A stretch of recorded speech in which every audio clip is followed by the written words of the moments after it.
Ready when you are, George. Oh, can I have a quick snooze before Jack introduces? Go on. Cheers, G.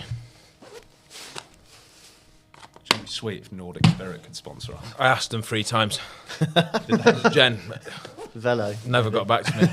Velo? Yeah, but I don't like Velo. No, I don't like Velo. Tend to like him, wouldn't you? Let's do it to spite Nordic 15 Spirit. bags, yeah. Yeah.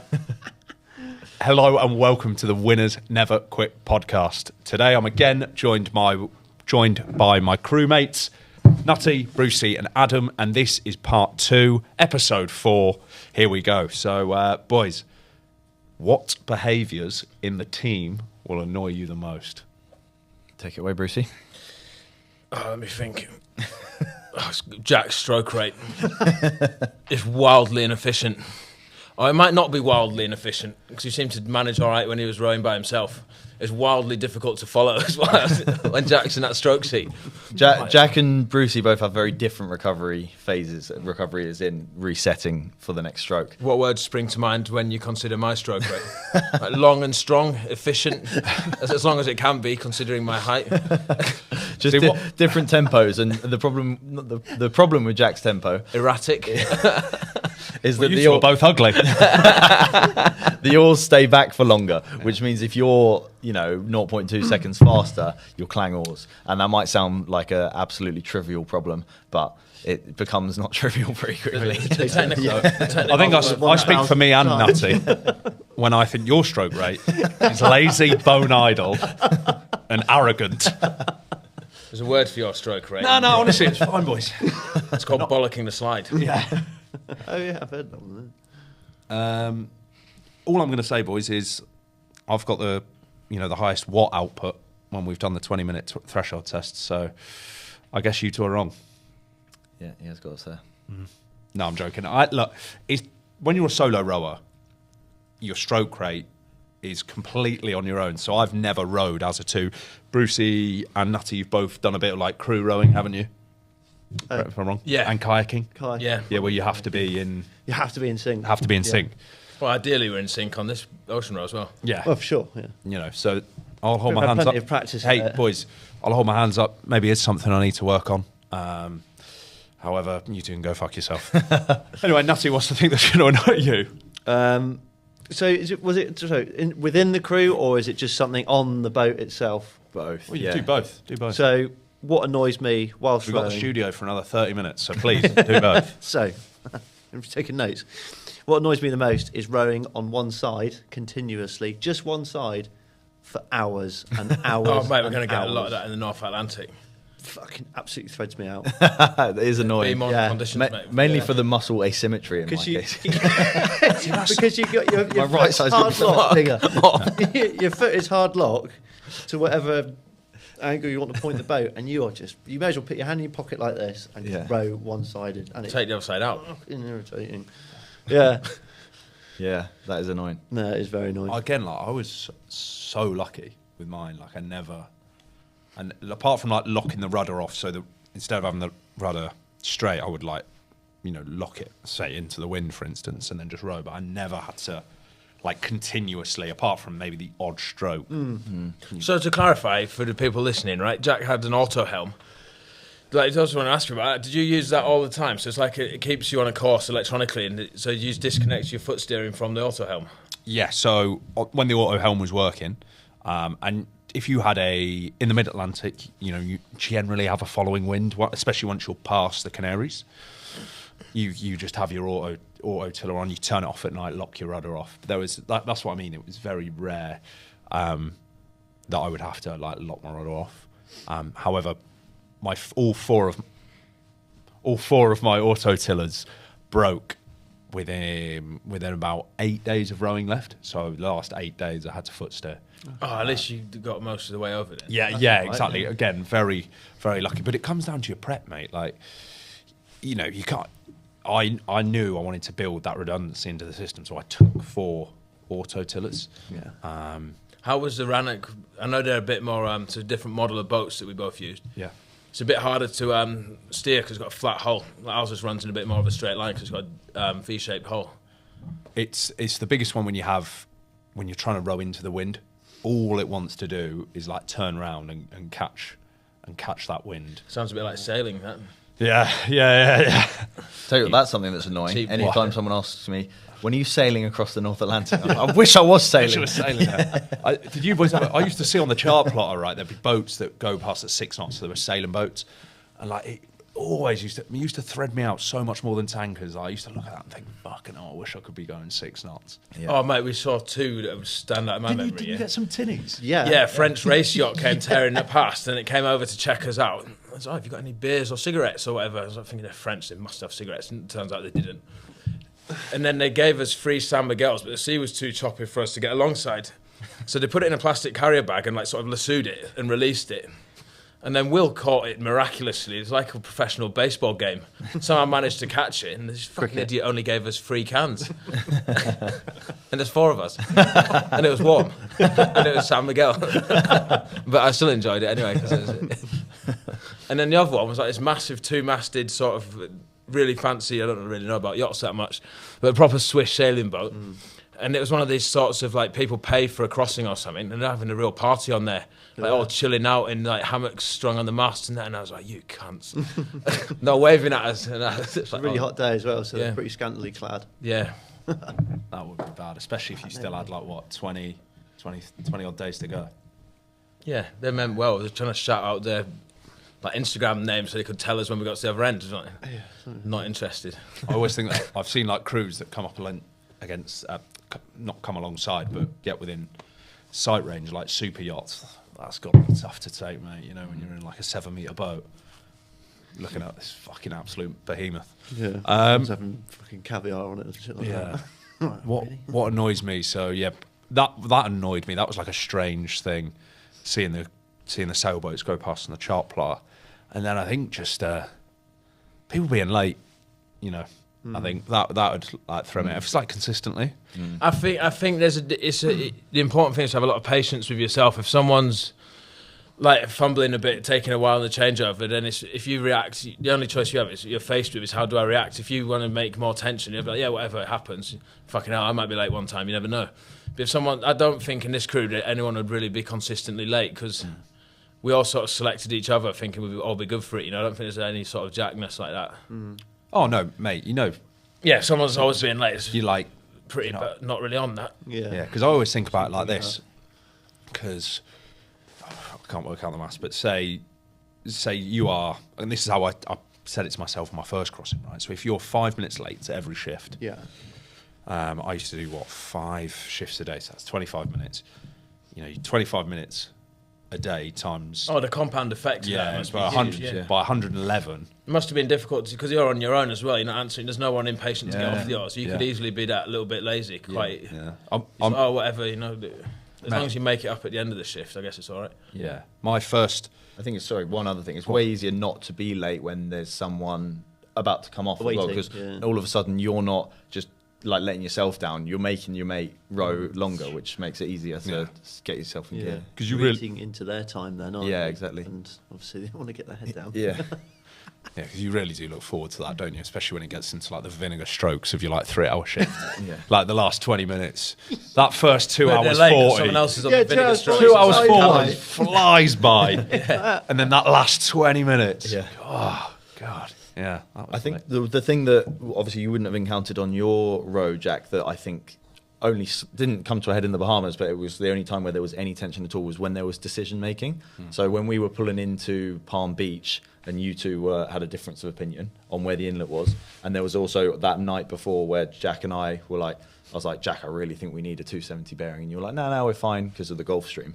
It's like as soon as two people have a difference of opinion, you've got to make a decision. That's when friction can arise Yeah, quickly yeah, as well. definitely. Oh yeah, And that's 100%. why But in you those, have to listen to because you've got the final say as skipper. Yeah, you but have that's, to listen to everyone's It's a- thoughts yeah. and then make an informed decision. and you have to remember that the difference of opinion isn't selfish. Both people want the best possible outcome exactly. for everyone. For sure. So yeah. as long as it doesn't get, there's a difference between discussing options or flashing at each other for the sake of arguing. Yeah. But yeah, there'll be times where we have to make difficult decisions, and two of us will think one thing and two will think another, or all four of us will think something different. And then when you're sleep deprived and hanging out, you're like, it's bound. It happens all the time, mate. So it's about managing that effectively. Because I'll hold my hands up, and I thought you were going to mention when we were in the South, and I didn't want. Oh yeah, that was good. That was fun. But I feel like I come round quite, and it was definitely the right decision to leave. No, you did want to leave. I don't know. No, I wanted to stay. Did you? Yeah. I'm pretty sure I wanted to stay. Yeah, you did. You wanted to. Wanted to stay there. But the trouble with that is, it's again managing your own emotions in the relationship on the boat. Because if say there's a bit of a heated discussion about the options, and then you get overridden, you might just be choking on that for half a day before you realise, why am I being so bitter and self-consumed? Yeah, fine, we're doing the right thing. Yeah. It just feels a bit bad when you're the one that got shut down, if you see what I mean. Yeah. Because we're all not personal. Yeah, but that's we're all individuals, strong individuals. So strong characters, mate. Yeah, characters. Yeah. It's quite humbling. But I think once I'd had like 10 minutes away, definitely was the right decision to do, because we had plenty in the tank. It literally just overcautious. There's this catchphrase on that road. Like he goes through phases. He always uses a catchphrase for a short but intense period. And it was always like, oh yeah, make hay while the sun shines. And I was like, I'm an incorrigible wind-up merchant. And I was like, Jack, the sun's still shining for another 24 hours, mate. And it's just getting more and more irate. Yeah. And I'm just poking, thinking this is fucking hilarious. We wanted a burger. And Jack was like, no, we don't have time for a burger. If we're going to go, we go now. No, because that was the thing. I was like, right, they were both like, oh, let's go. And I was like, all right, then let's go. And then they were like, oh, but we could go to a Burger King 18 miles away. I was like, no! Flipping tables. No, it wasn't that bad. Jerk chicken joint 200 metres away. Yeah. I thought I'd let him have that one. Yeah. Really took my time having a fresh shower as well. Jack stormed down the jetty preparing the boat. You were fuming. And then we all went down, and Dad was like, you two just had a shower as well. I Wind was like, fine, I'm off back to have a shower. I remember thinking you were fuming, and then obviously left you to your own devices for like 10, 15 minutes while we were sorting ourselves out. I was like, you fuming, Jack? You're like, no, everything's fine. Yeah. Definitely wasn't. No, I was definitely fucking pissed off. Yeah. But he pulls the biggest watts, so it's all right. Yeah. I do, to be fair. I absolutely smoke all three of you. Me losing an argument. Yeah, I'm fucking does he know? I can't remember what the last one was. Yeah, he does. Yeah. What's next? Don't worry. I definitely know I do. But yeah, long story short, I was fuming. What's next, Jack? What's next? So something a little bit deeper. What are you looking forward to about finding out about yourself on this crossing? I think it's a great humbling experience. So I'll enjoy that journey of finding out things that I can't do, or finding out things that I can do really well, and also being with three others that I can sort of learn from as well. So I think that's really important. Yeah, I think voyage of self-discovery. We've all done various voyage of self-discovery. Nice terminology.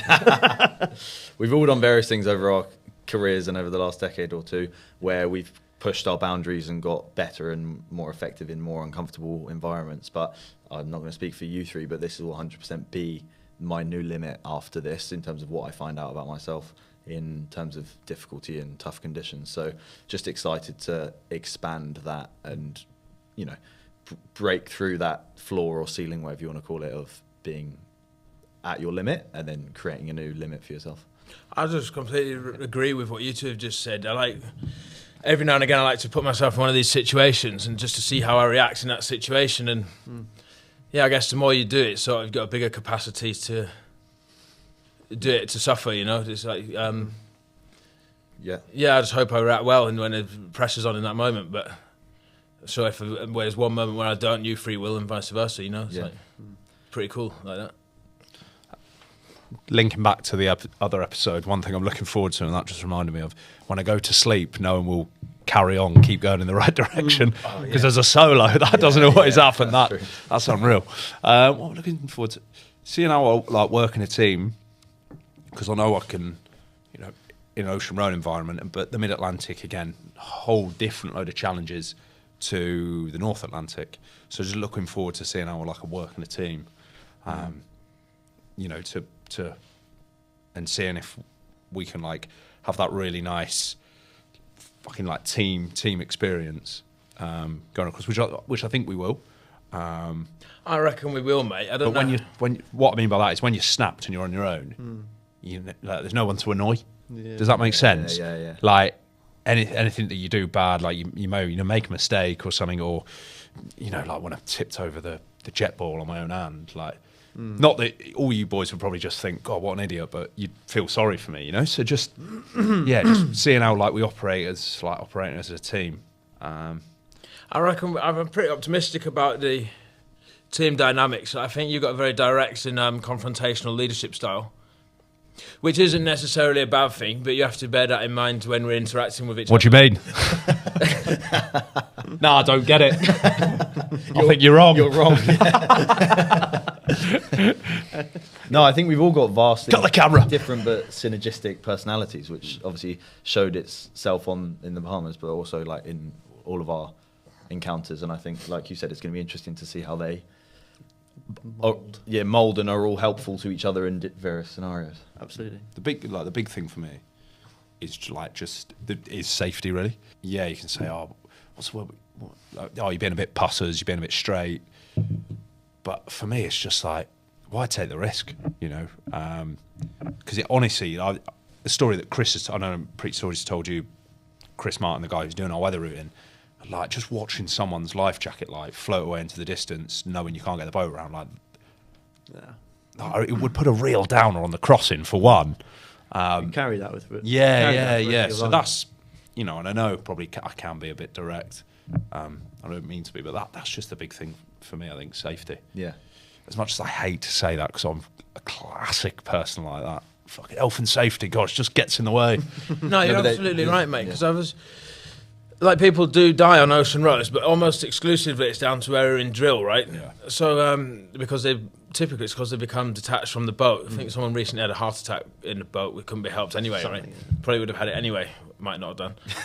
But yeah, the vast majority of times is when people get detached from and they can't get back to the boat. So yeah, if you're going to have what's the word when you have one point that you're really keen on making all the time? Really makes your dick hard. Like if you've got one hill to die on, mate, it's probably a good one. One hill to die on, Yeah. I think there's a difference between like unnecessary bureaucratic health and safety, which we all navigate in living in England. And detest. But detest, yeah. I was going with navigate, but Can't detest. play Yeah. on the railway lines. Exactly. But then there's like, if you don't strap in, you could die. It's very much like, well, probably should. Definitely should. Yeah. Another thing as well, I was just thinking about going in. Did you boys, I'm guessing, got out to clean your boat?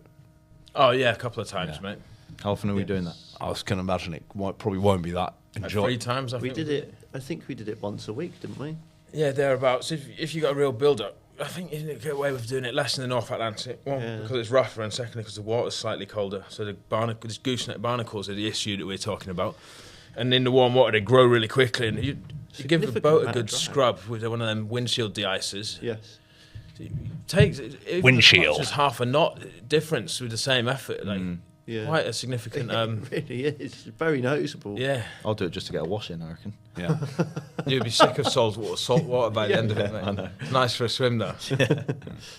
No, it's what I was going to say, but it is wild, isn't it? The amount of difference it makes. But I was more thinking like it's a real nice treat in the Mid-Atlantic. In the North Atlantic, that water's going to be frigid. Yeah, Think Titanic, Very Leonardo. true, yeah. Got any room on that fucking door? No, and he just freezes to death. yeah. Fredders.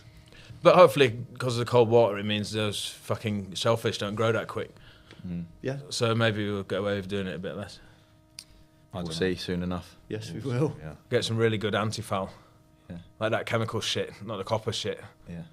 What's that? There's 2 different anti-fouls, man. Is I think that- one I of them's dunno. illegal. Oh, it's like regulated against. Yeah. But it's a chemical that's on the bottom of a boat that prevents growth. The other one's like copper dust or something that also prevents growth, but it's not quite as good. But it's legal.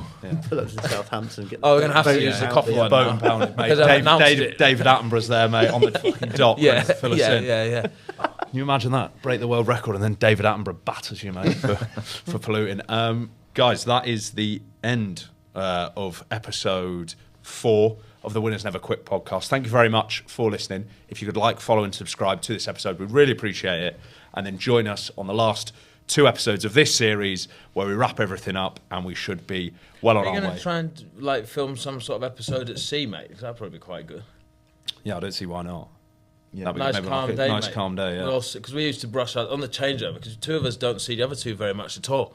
Like when we had a calm day, we'd just all sit on the cabin and like have dinner and brush our teeth together and that. When it's nice, get a bit of a mid-ocean poddy in for you. Yeah, makes me like, when people like think ocean rowing and that, they've got waves crashing over the side, krakens and that. There was just be us, mate, enjoying like a Guinness. With one of these, like that. We're actually not having too much of a bad time. We'll get no donations. Right, no, thank you very much for listening. Like I said, like, follow, and subscribe, and that is everything. Cheers, guys.